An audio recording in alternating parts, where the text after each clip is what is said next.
un día nos rescató y si le acomodamos estos versículos,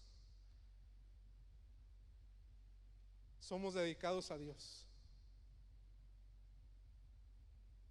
Y si nosotros lo entendemos y ponemos esa base, hermano, de ahí todo lo que vamos aprendiendo, todo lo vamos a ir poniendo por práctica, por obra. Introducción. Dice: a partir de hoy vamos a estudiar el libro de Levítico, cuyo tema puede ser resumido en esta simple pero actual orden divina que se encuentra en Levíticos 11:44, que dice: porque yo soy Jehová vuestro Dios, vosotros por tanto os santificaréis y seréis santos. Si se fija, lo que nos habla este versículo, el primer paso que es santificarnos. Y lo que Dios espera de nosotros, ¿qué es? Que perseveremos en esa santidad, ¿ya? Por eso dice: y seréis santos, ¿ya? ¿Por qué? Dice: porque yo soy Jehová vuestro Dios. Sigue diciendo, dice: a primera vista este libro de la Santa Biblia parece tedioso y hasta innecesario. ¿A cuántos nos ha parecido de esta manera? Tedioso, aburrido, innecesario. ¿Ya? Se lee poco, se toma poco en cuenta, pero en esta mañana vamos a ver que hay grandes beneficios en este libro. Y aquí empezamos este estudio. ¿Ya? Sigue diciendo en la guía, dice: sin embargo es imprescindible para que comprendamos la esencia del culto divino del Antiguo Testamento. En las lecciones siguientes veremos que aún tenemos mucho que aprender de la congregación israelita en el desierto de Sinaí. Dice: estudiemos pues con diligencia y cuidado, oremos y procuremos aplicar cada lección a nuestro diario vivir. Finalmente, no olvidemos que el Señor continúa exigiendo de sus hijos una vida santa, pura y consagrada a su reino. ¿Cuántos creen que todo esto es necesario en el creyente en estos tiempos, hermano? Fue necesario desde que Dios escogió a su pueblo, los israelitas, los hebreos. Es necesario ahora y será necesario si aún vienen otras generaciones antes de que Cristo venga, hermano.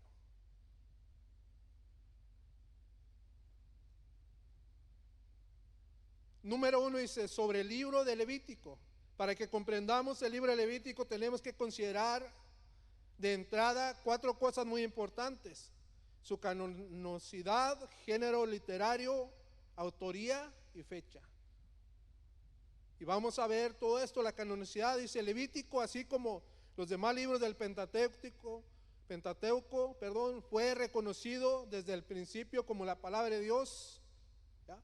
Y vamos a ver Deuteronomio 31, si me acompaña.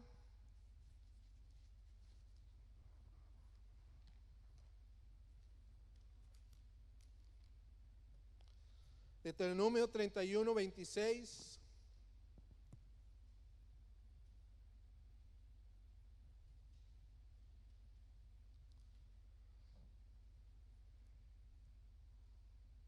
Vamos a ver que fue un libro reconocido y puesto delante de Dios. Deuteronomio 31, 26, que dice de la siguiente manera: dice: tomad este libro de la ley y ponedlo al lado del arca del pacto de Jehová vuestro Dios, y esté allí por testigo. ¿Contra quién? ¿Ya?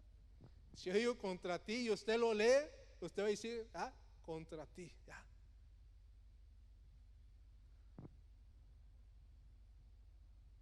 Y fue considerado un libro importante, un libro especial. ¿Por qué? Porque contenía la ley de Dios. ¿Caducó esta ley? No. ¿Está vigente? Sí. y aún más, ¿ya? Porque en la ley, el que quería ser salvo, la ley decía: el que haga estas cosas vivirá. Pero ahora en la gracia, ¿qué dice? ¿Ya? El que crea vivirá. El que crea en Cristo. Y en la ley era cumplir y cumplir, pero viene la gracia y el amor de Dios se derrama, y el que recibe ese amor, ¿ya? El amor de Dios fluye y empieza a hacer las cosas por amor. Ya no es por un simple cumplimiento de hacer las cosas, ¿ya?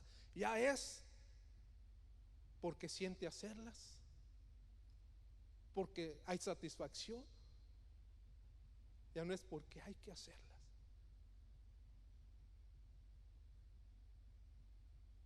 ¿A poco no se siente satisfecho cuando ayuda a alguien?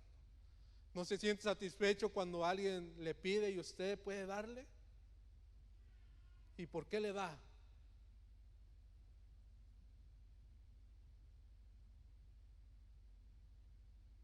Porque tiene el amor de Dios. Y el amor de Dios es que si tienes 2 túnicas, comparte con el que no tiene. Y el amor actúa por medio de la fe.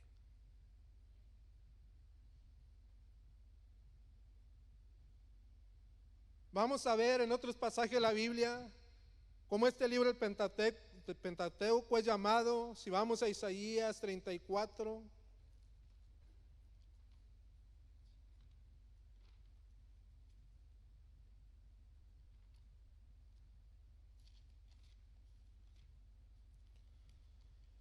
Isaías 34, en su versículo 16.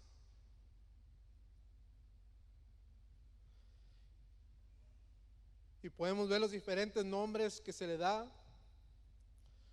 Dice: inquirid en el libro de Jehová y leed si faltó alguno de ellos. Ninguno faltó con su compañera, porque su boca mandó y lo reunió en su mismo espíritu. Lo que vamos a sacar de este versículo dice, el título que se le da al Pentateuco, como lo llamamos ahora, dice el libro de Jehová. Y si fuéramos a otros diferentes versículos, encontraríamos lo mismo, ¿verdad? El libro de la ley, el libro de Jehová. Y se le dio una suma importancia, ¿verdad? Que aún cuando en la época de Josías, que encontraron el libro de la ley, ¿ya? Lo empezaron a desempolvar, era una suma importancia cuando lo leyeron a oídos del rey. Y él escuchó la ley de Jehová. Dice que su corazón se conmovió. ¿Por qué? Porque el que cree en Dios le da suma importancia a la ley de Dios, la Biblia, al amor de Dios. Y lo reconoce como el libro de Dios, como el libro de la ley de Dios. Género literario número 2 dice: en virtud de ese género literario, el libro de Levíticos puede ser considerado el manual del culto divino del Antiguo Testamento, ¿ya? Y por causa del tiempo no vamos a leer todas estas citas bíblicas, porque está todo el capítulo de Levítico 23, donde nos habla del día de reposo, las fiestas, la consagración a Dios, ¿ya? La consagración de los sacerdotes y todo, la instrucción al culto que debían de hacer o llevar a cabo los israelitas en el Antiguo Testamento. ¿Ya? Por causa del tiempo no lo vamos a leer todo, solamente para apreciar lo que Dios estaba buscando del pueblo de Dios, ¿ya? Que era obediencia, servicio, santidad. ¿Será fácil todo esto? No. Aún si fuéramos y buscáramos versículos, lo que el pueblo de Dios pasó, ¿ya? vivió en el Antiguo Testamento, las luchas que tuvieron para poder consagrarse a Dios, podemos ver todo eso.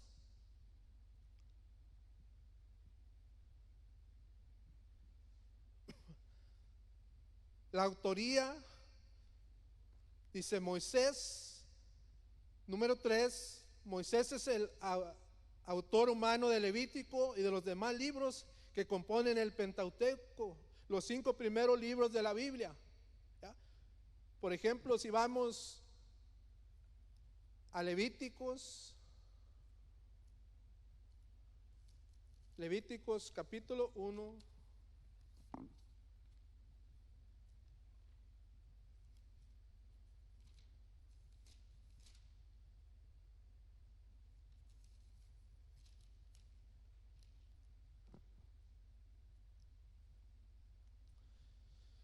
Levíticos capítulo 1, versículo 1.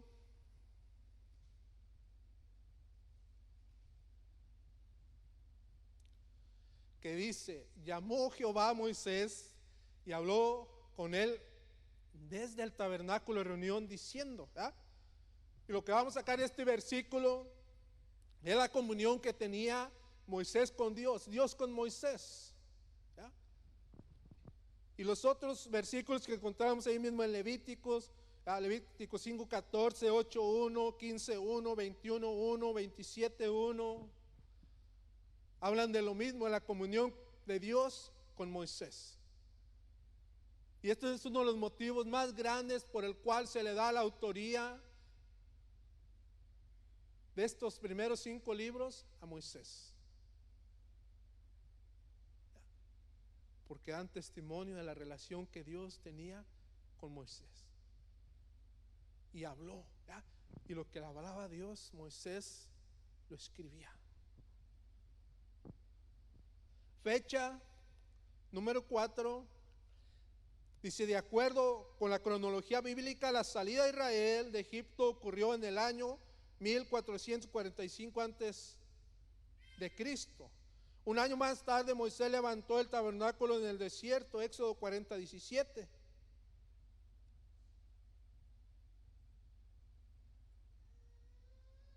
Dice: así en el día primero del primer mes, en el segundo año, el tabernáculo fue erigido, Éxodo 40, 17. Fue exactamente en ese punto que el profeta y el legislador, inspirado por el Espíritu Santo, comenzó a registrar las normas del culto hebreo. Ya leímos Levíticos 1:1.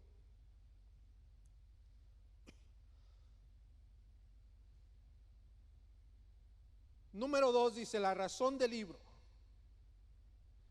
Dice: el libro de Levítico fue escrito teniendo en vista estos objetivos: purificar a Israel de las abominaciones de Egipto, guardarlo de las iniquidades de Canaán y transformarlo en un pueblo santo, trabajador y adorador. Eso era lo que esperaba Dios de su pueblo, hermano.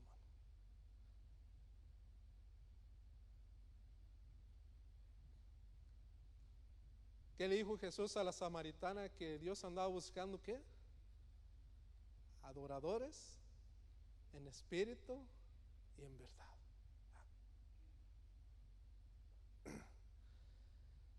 Número 1 dice: purificar a Israel de las abominaciones de Egipto.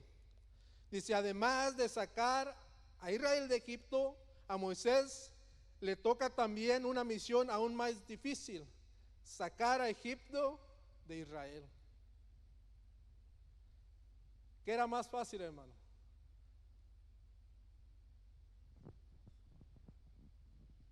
Sacar a Israel de Egipto, sacar a Egipto de Israel.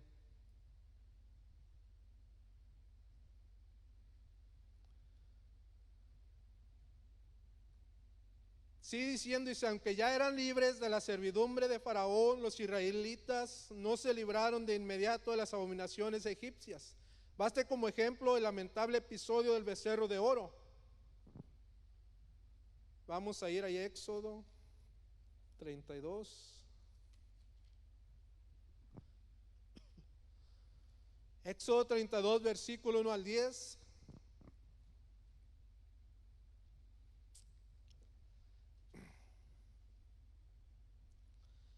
dice de la siguiente manera, dice, viendo el pueblo que Moisés tardaba en descender del monte, se acercaron entonces a Aarón y le dijeron, levántate, haznos dioses que vayan.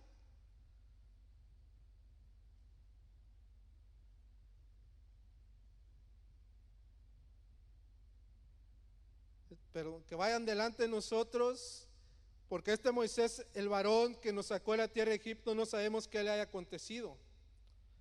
Dice, y Aarón les dijo, apartad los zarcillos de oro que están en las orejas de vuestras mujeres, de vuestros hijos y de vuestras hijas, y traédmelos. Entonces todo el pueblo apartó los zarcillos de oro que tenían en sus orejas y los trajeron a Aarón.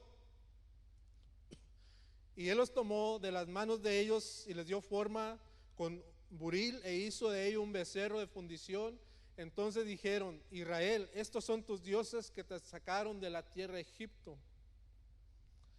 Y viendo esto, Aarón edificó un altar delante del becerro y pregonó a Aarón y dijo, mañana será fiesta para Jehová. Y al día siguiente madrugaron y ofrecieron holocaustos y presentaron ofrendas de paz, y se sentó el pueblo a comer y a beber y se levantó a regocijarse. Entonces Jehová dijo a Moisés, anda, desciende, porque tu pueblo que sacaste de la tierra de Egipto se ha corrompido. Pronto se han apartado del camino que yo les mandé, se han hecho un becerro de fundición y lo han adorado y le han ofrecido sacrificios y han dicho, Israel, estos son tus dioses que te sacaron de la tierra de Egipto. Dijo más Jehová a Moisés, yo he visto a este pueblo, que por cierto es pueblo de dura cerviz. Ahora pues déjame que se encienda mi ira en ellos y los consuma, y de ti yo haré una nación grande. ¿Qué pasó con el pueblo, hermano? Salieron de Egipto, pero no salió Egipto de ellos, ¿verdad? Lo que aprendieron allá, aún lo traían ellos. Aún iban por ese camino que Dios les marcó y les mostró, batallando con la idolatría. Siempre el hombre ha querido adorar un Dios que mira, tocarlo, palparlo. Pero el Dios de la Biblia, hermano, es todo lo contrario a eso, ¿verdad? El Dios de la Biblia, Él quiere que nosotros le abramos el corazón. Y cuando nosotros le abrimos el corazón, empezamos a experimentar su presencia. Y Él empieza a cargarnos, hermano. Él empieza a llevarnos. Él no quiere que lo carguemos a Él, Él quiere cargarnos a nosotros. Él quiere llevarnos a nosotros. Pero nosotros, hermano, como seres humanos, muchas veces nuestro corazón se vuelve duro, necio. Y no dejamos que todo eso que trajimos del mundo salga, así como los hebreos.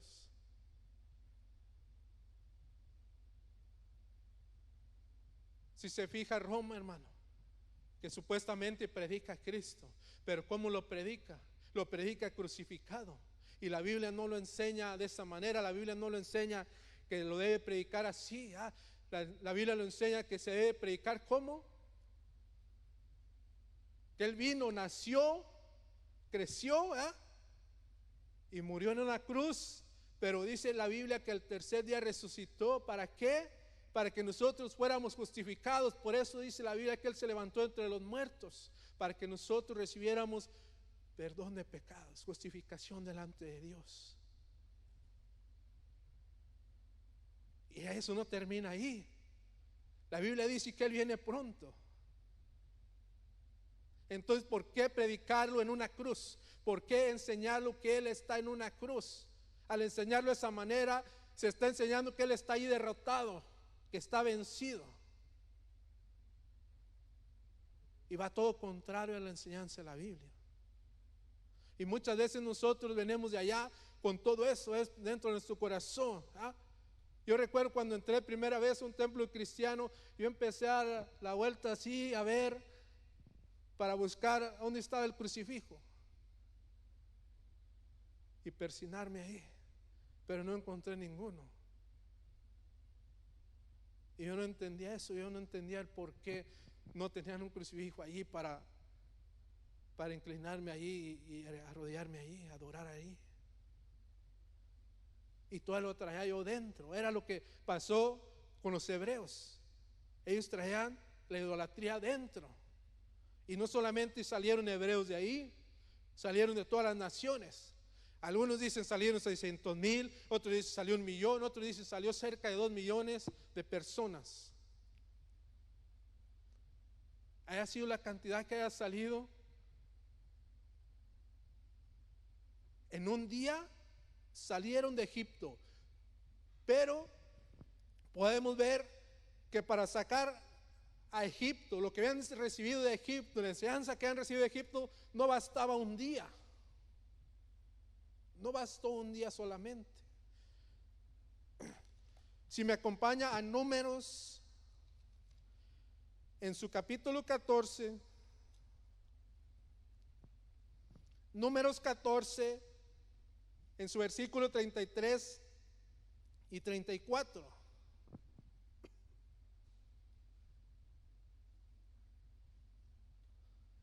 ¿Lo tienen, hermanos? Dice Números 14, 33 y 34, dice: vuestros hijos andarán pastoreando en el desierto. ¿Cuántos años? 40. ¿Y qué llevarán ellos? Dice: y ellos llevarán vuestras rebeldías hasta que vuestros cuerpos sean consumidos en el desierto, conforme al número de los días, de los 40 días en que reconociste la tierra. Llevaréis vuestras iniquidades 40 años, un año por cada día, y conoceréis mi castigo. Qué terrible, ¿verdad, hermano? Dios les prometió una tierra donde ¿qué? Fluía leche y miel. Una tierra llena de bendición. Ahora, ¿qué nos promete el Señor, hermano?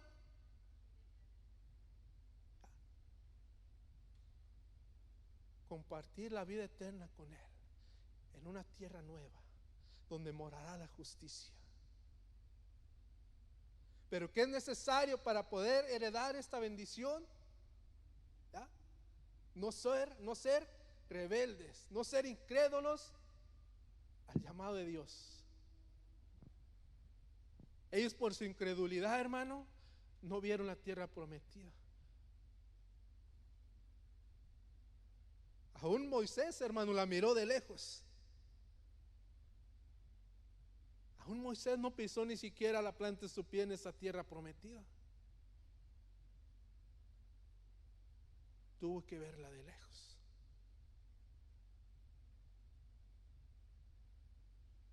¿Qué dice la Escritura? Falta un reposo. Pero mirad que vuestra incredulidad no anula este reposo, no anula esta promesa. No acontezca como en el día de Meriba, donde me tentaron, me probaron y vieron mis obras 40 años. Y dice: estuve disgustado con ellos 40 años. ¿Es fácil, hermano, guardarse para Dios? No. ¿Es fácil sacar el pecado entre nosotros? No. Y no es fácil cuando no le creemos a Dios, cuando no dejamos que Cristo entre en nuestro corazón. Y una vez le preguntaba al Señor: Señor, ¿por qué tanta incredulidad mía? ¿Por qué criticaba? ¿Por qué juzgaba? ¿Por qué condenaba? ¿Por qué yo no podía entender lo que tú me hablabas cuando usabas a tus siervos, a tus siervas? Dice: porque tú estabas yendo al mundo, pero cuando tú abriste tu corazón, yo empecé a limpiar tu corazón. Esto no sirve, esto no sirve, esto no sirve. Pero fue ¿hasta cuándo? Hasta que tú dejaste que yo entrara a tu corazón. La incredulidad, hermano, impide muchas bendiciones, y la más grande que puede impedir es la vida eterna con Dios. ¿Por qué? Porque muchas veces, hermano, fíjese lo que hacemos. Yo no sé si a usted le ha pasado. A veces cuando el hermano o la hermana está tratando de enseñar o de dar una enseñanza, muchas veces nosotros cuestionamos la enseñanza. ¿Cómo la cuestionamos? Muchas veces decimos, yo no creo que sea así. Eso es muy exagerado. Eso es muy legalista. Y empezamos ¿a qué? A cuestionar. ¿Y eso a qué nos va llevando, hermano? A incredulidad. Yo siempre he pensado una cosa,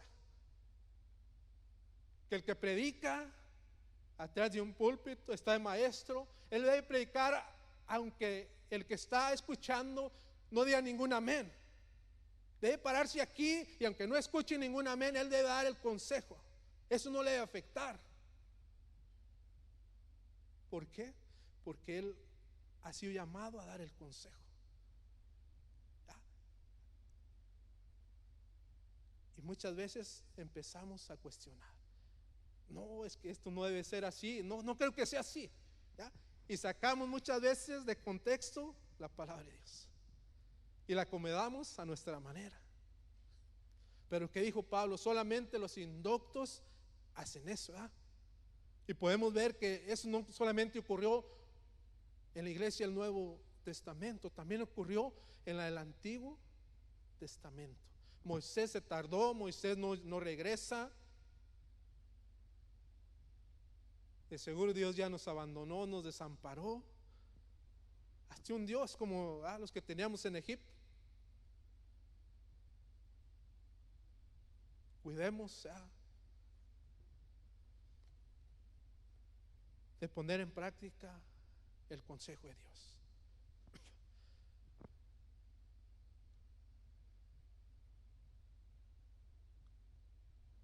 Cómo Dios le ha costado tanto en el Antiguo Testamento como en el Nuevo Testamento como en el presente, hermano, sacar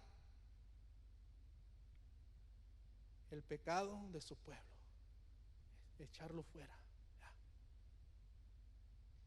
Muchas veces se hace fácil, yo recibo a Cristo como Salvador. Ahí está el arrepentimiento. Pero después del arrepentimiento, ¿qué sigue según Hechos? La conversión, convertirse. ¿Y qué es la conversión? Abandonar todo el pecado, limpiarnos de toda impureza. Pero Dios siempre se ha preocupado por esto. Dios siempre se ha preocupado porque su pueblo sea instruido, porque su pueblo reciba la enseñanza, para que su pueblo aprenda a diferenciar entre lo bueno y lo malo, lo que es pecado, lo que no es pecado, lo puro y lo impuro. Vayamos a Levíticos 10.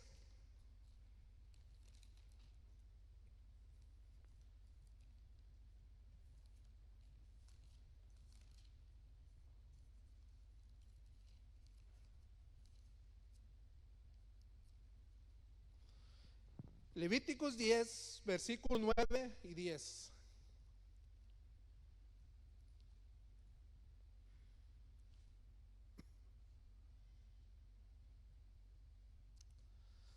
Dice Levíticos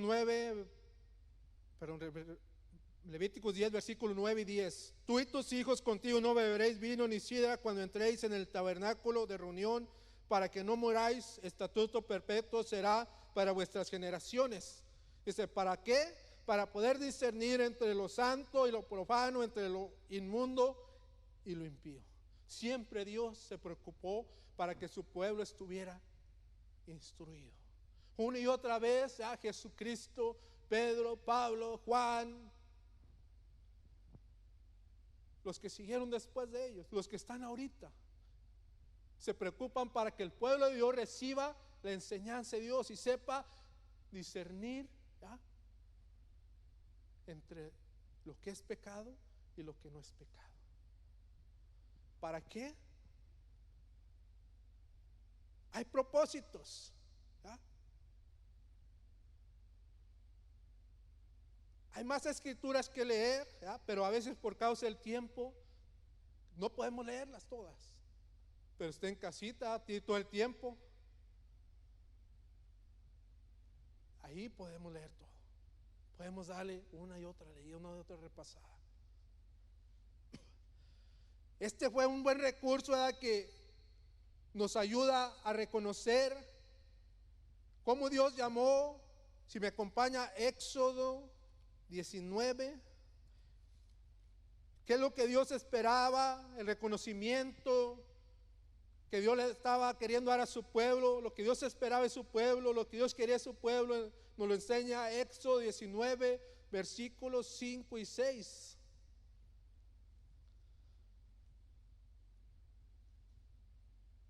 Que empieza el versículo 5, fíjese cómo dice: ahora pues, si dieres oído a mi voz y guardares mi pacto, vosotros seréis, ¿qué? Mi especial tesoro. Casi nada, hermano. Dice: sobre todos los pueblos, porque mía es toda la tierra. Y vosotros seréis, ¿qué? Un reino de sacerdotes y gente santa.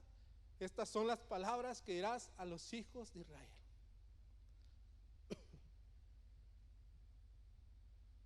Y en el Nuevo Testamento, ¿a qué llamó el Señor a su iglesia, hermano?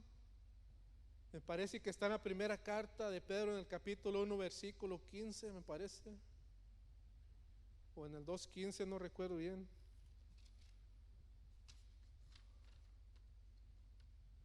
Primera de Pedro 1:15, hermano, por favor, si lo puede poner ahí en la pantalla.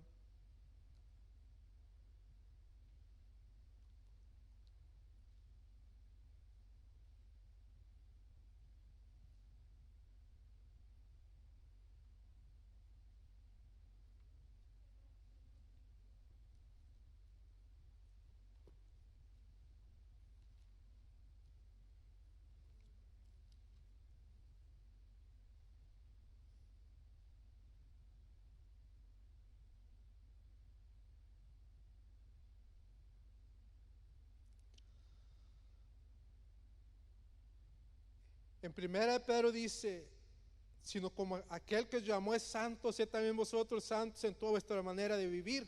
¿Ah? Y en el versículo 9 de misma primera de Pedro, en su capítulo 2, versículo 9, dice: mas vosotros sois linaje escogido, real sacerdocio, nación santa, pueblo adquirido por Dios. ¿Para qué? Para que anunciéis las virtudes de aquel que os llamó de las tinieblas a su luz admirable. Y es el mismo propósito, ¿verdad?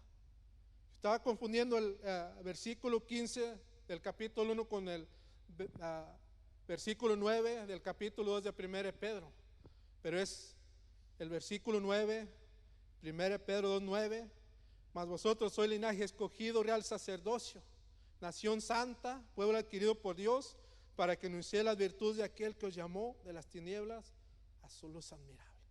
Era el mismo propósito que Dios tenía con Israel y lo tiene ahora con la iglesia. Es su especial tesoro, sí, pero su especial tesoro lo ha llamado para que sea el real sacerdocio. ¿Qué hacían los sacerdotes en el Antiguo Testamento?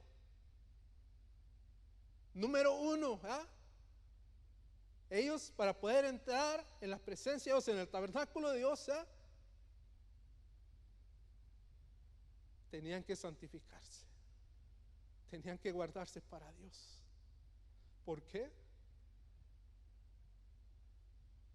Porque el que no se guardaba para Dios, hermano, y entraba así en pecado, tenían que sacarlo arrastrando.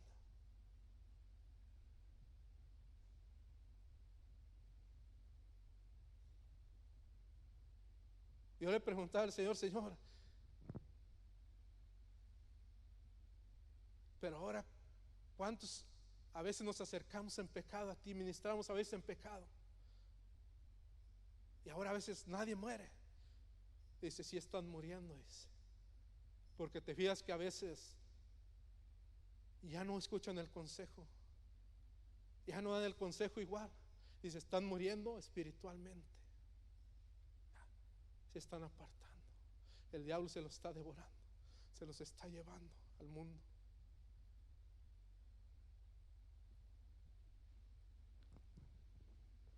cómo Dios, hermano, nos escogió para ser su especial tesoro, así como escogió a Israel. Y anunciar esas virtudes de Cristo.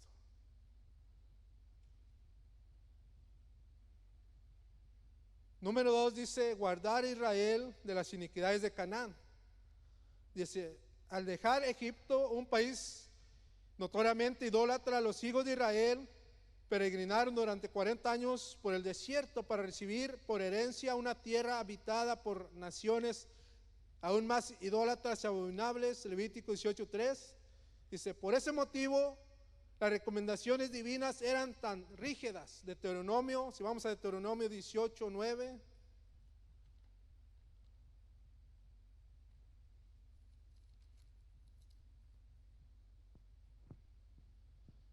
Deuteronomio 18:9 nos dice, cuando entréis a la tierra que Jehová tu Dios te da, no aprenderás a hacer según las abominaciones de aquellas naciones.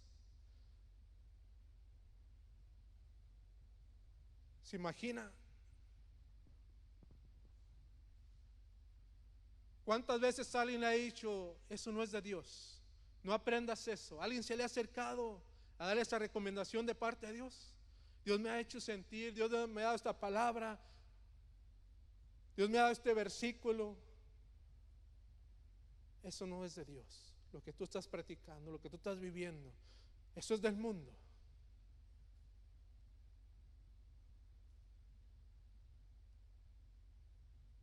¿Por qué Dios no quería en el Antiguo Testamento que su pueblo aprendiera las abominaciones de las naciones a las que iba a tomar?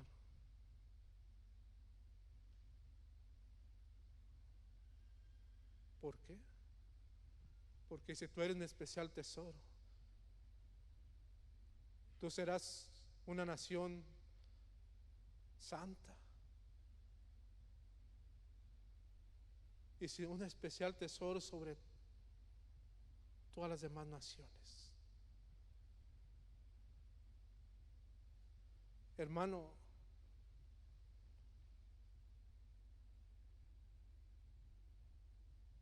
yo recuerdo cuando había una oposición tremenda, que el mundo no podía ver a un cristiano, a un creyente. Lo rechazaban, lo insultaban, lo golpeaban, lo mataban.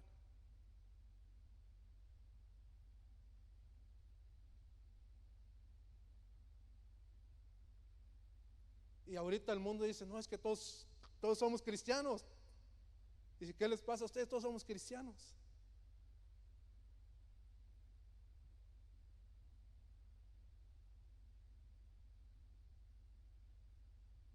Y ahora muchas veces ya no se ve una diferencia entre el pueblo de Dios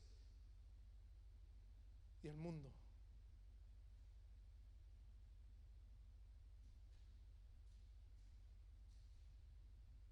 ¿Será que no estamos siguiendo ese consejo, la iglesia? ¿Será que estamos viviendo al límite?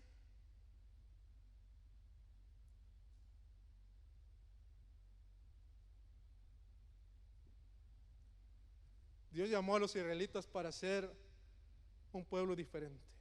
Dios ha llamado a la iglesia para ser limpia, pura y sin mancha. Ser un pueblo diferente, hermano. Pero donde ya no se note la diferencia entre la iglesia de Cristo y el mundo, hay un gran problema ahí. Ahora me fijo que los cristianos nos la llevamos bien suave, hermano, como si fuéramos de bajada. Pero antes yo recuerdo que no se querían sentar ni a comer con un cristiano.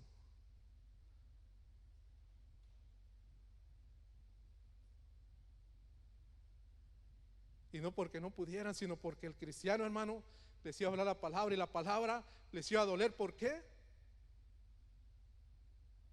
Porque ellos no querían dejar el pecado. Ahora muchas veces no queremos predicarles la palabra y lo más fuerte porque decimos es que se van a enojar. Pero ¿qué dice la Biblia? Sí. Eres real sacerdocio, sí. Eres nación santa, sí.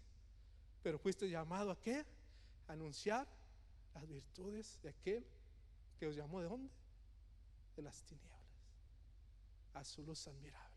Y el apóstol Pablo decía: es necesario que siga sus pisadas. ¿Ya? Yo me imaginaba, hermano, cuando yo entendí ese versículo, no cuando lo leí, porque lo había leído muchas veces. Yo me entendí que donde pisaba Cristo, ahí era necesario pisar. Y si con el árbol hacen esto, ya ni se imaginen lo que van a hacer con las ramas que son ustedes. Pero entendí una cosa, hermano, que así como un día el pueblo hebreo dejó de predicar la palabra de Dios, ahora sí la iglesia está dejando de predicar la palabra de Dios. Aún más allá, el pueblo hebreo dejó de vivir para Dios y se fue tras la idolatría, hermano. Así mucha iglesia el Señor se está yendo tras el mundo.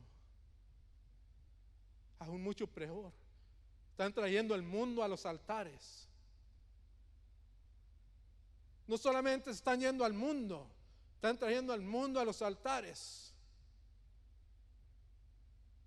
Y ahorita en muchas iglesias se está transmitiendo, se está predicando el mensaje, muchas veces en vivo. Y si no nos estamos guardando para Dios, ¿qué enseñanza estamos dando ahí? Jesús daba a entender no solamente la enseñanza con los labios, honreme también con el corazón. ¿Qué significa eso? Que muchas veces cosas no le van a gustar a nuestra carne, pero nuestra carne tiene que ser sometida a Cristo. Por eso dice: ya no vivo yo, mas Cristo vive en mí.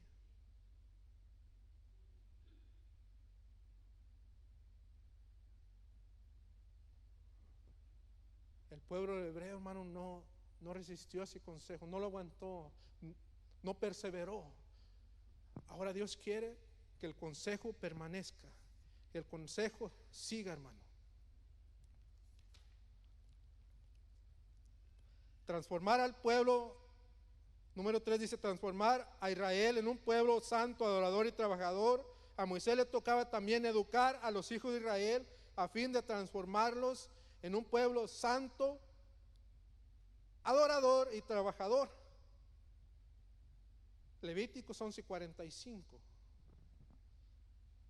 dice: porque yo soy Jehová, que os hago subir de la tierra de Egipto para ser vuestro Dios. Seréis pues ¿qué? Santos. ¿Por qué?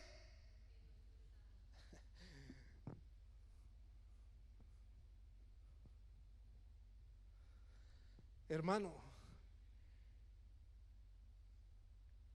si usted a mí me pregunta, ¿usted cree que a mi carne no le gustaría darle ciertas cosas?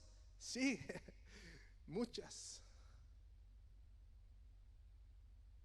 ¿Usted a su carne no le gustaría darle muchas cosas, hermano?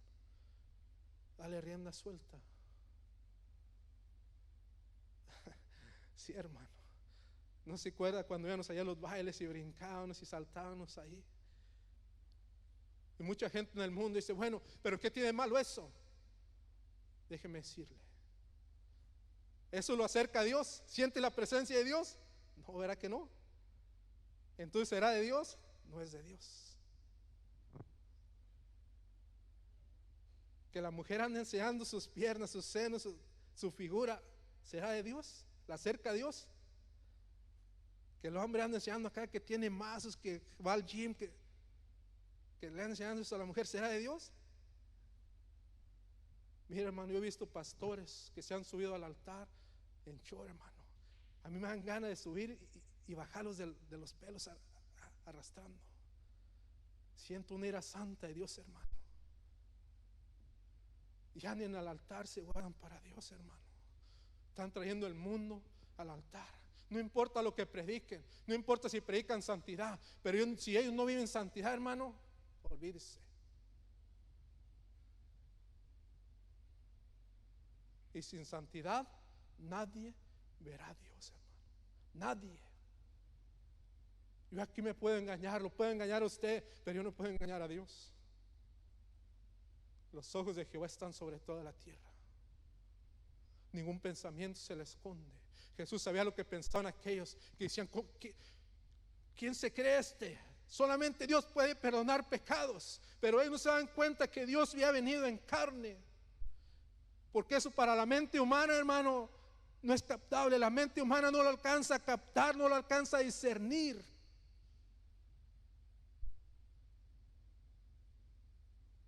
El hombre natural no percibe esas cosas, pero el espiritual, hermano, todas las percibe.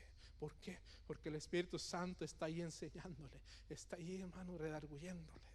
Eso es lo que esperaba Dios de su pueblo, de los hebreos. Es lo que espera de usted y de mí.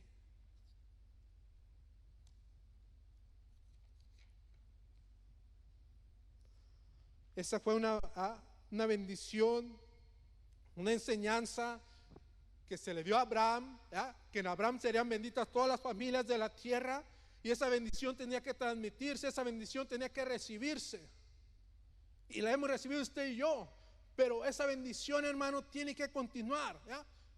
¿Cuál bendición? La promesa que Él nos ha dado, vida eterna. Pero para llegar a esa vida eterna, ¿qué es necesario, hermano? Guardarnos en santidad. ¿Va a ser fácil? No. ¿Por qué? Porque ahí tenemos que aplicar esa ley que aplicó Joab con su hermano. Cuando el enemigo se les presentó por delante y por detrás y lo rodeó, hermano, le dijo: tú me cuidas, yo te cuido, tú me ayudas, yo te ayudo. Cuando nosotros aplicamos esa regla, hermano, como cristianos, yo te ayudo cuando tú andes mal, y tú no me vas a decir nada, y tú vas a ir a meditar el consejo. Y cuando yo ande mal, tú me ayudas, yo voy a ir a meditar el consejo. Hermano, olvídese, pura bendición de Jehová. Pero ¿qué sucede, hermano? Cuando alguien nos quiere aconsejar, viene el diablo y nos dice: hey, ¿cómo que te va a querer decir cómo tú vivas? Y nos enojamos y no recibimos.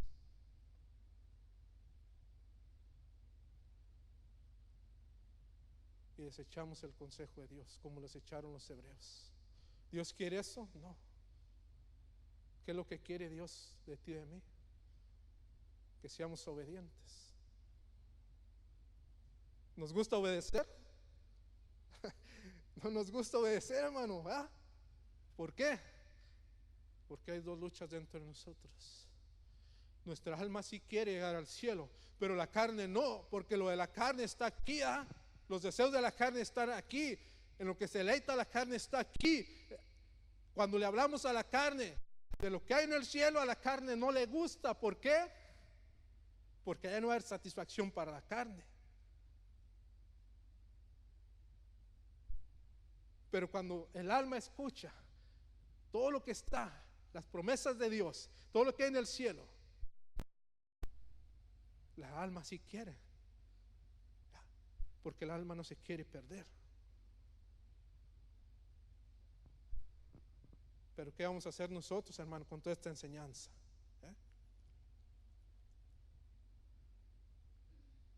Así como en el Antiguo Testamento los levitas fueron escogidos para ser sacerdotes y instruir al pueblo, usted y yo hemos sido escogidos como real sacerdocio para enseñar al mundo, para reflejar la gloria de Dios. Ellos fueron escogidos para eso, hermano. Aparte para ser perdonados, para ser limpiados, fueron escogidos para llevar la presencia de Dios. Los levitas, sí recuerda que fueron escogidos para llevar el arca del pacto, la presencia de Dios. Ellos llevaban la presencia de Dios, hermano. Pisaban el río y pum, el agua se iba y se paraba en un montón por ahí, que saben dónde. Fíjese lo que hacía la presencia de Dios en ellos. ¿Cuántos siervos de Dios, cuántos profetas de Dios llevaban la presencia de Dios, hermano? ¿Tenían luchas? Dice, Elías era una persona semejante a ti y a mí. También luchaba con el pecado. Pero él se proponía, hermano, llevar la presencia de Dios. Para llevar la presencia de Dios, que era necesario santificarse, guardarse para Dios. ¿Le era fácil? Yo pienso que no, hermano. Porque decir la palabra es que también luchaba con cosas semejantes a las nuestras.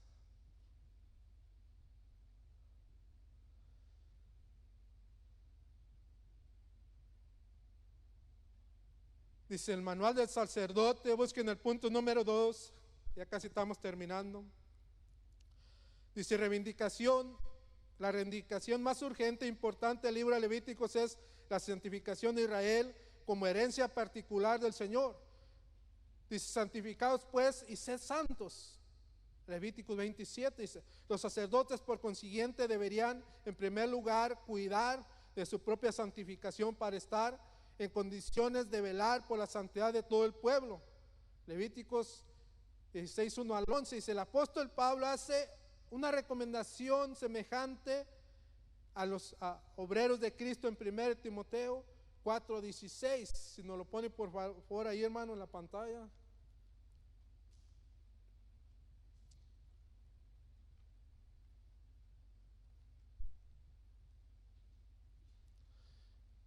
Fíjese lo que dice 1 Timoteo 4:16, dice, ten cuidado de ti mismo y de la doctrina, persiste en ello, pues haciendo esto te salvarás a ti mismo y a los que te oyeren. ¿Verdad? ¿Cuál era la doctrina, hermano?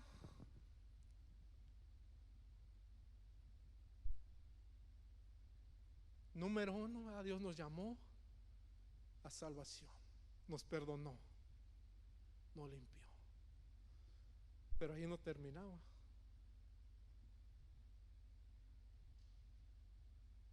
Hebreos 14 dice, buscar la paz, pero también la santidad.